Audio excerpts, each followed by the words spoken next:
Hi, I'm Michelle Morin. Recently on my blog, I posted an article that I titled, "Which is Superior?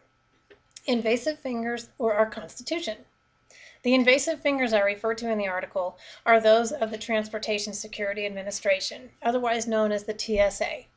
And if you've been watching the news, you'll know that the TSA has literally invaded people's privacy as they randomly go through passenger screenings and get their bodies x-rayed or get their bodies patted down to see if they are carrying anything that could be dangerous to all passengers onto a commercial airline.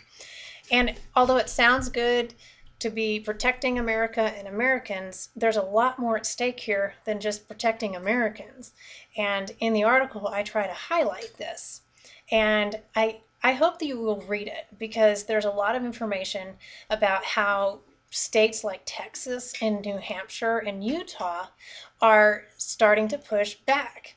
And most recently, Texas was making progress against the TSA, and they were going to pass a law called the Anti-Groping Bill. And they were very near to passing that law that would have made TSA agents, it made it illegal for TSA agents to do these pat-downs based on the Fourth Amendment of the Constitution, which is basically prevents the government from doing unreasonable searches unless they have probable cause. And Texas was making progress. The TSA sent down agents and basically bullied the Texas senators out of voting on the bill and threatened them and said, if you do this, we're not going to allow any airlines to fly in or out of Texas. So it worked. The bullying worked.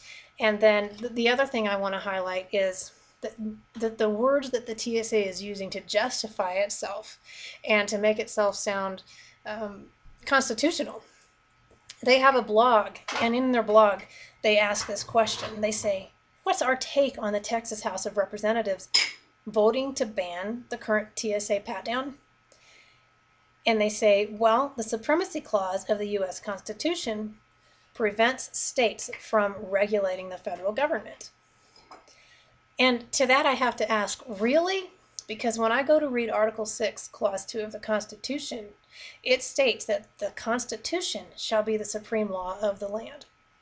So in my article, I'm asking you to challenge the premise of the TSA. And the premise that they're carrying is that one government entity carries power over another. And that needs to be changed. We need to be looking at the law of the land, which is our Constitution. And I ask these three questions of you.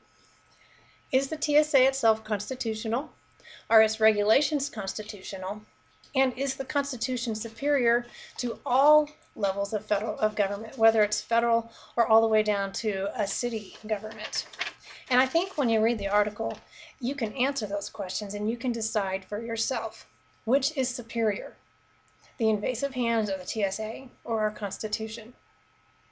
Thanks for listening. I hope you read and enjoy, and please feel free to leave any comments you like on my blog. I do try to answer them.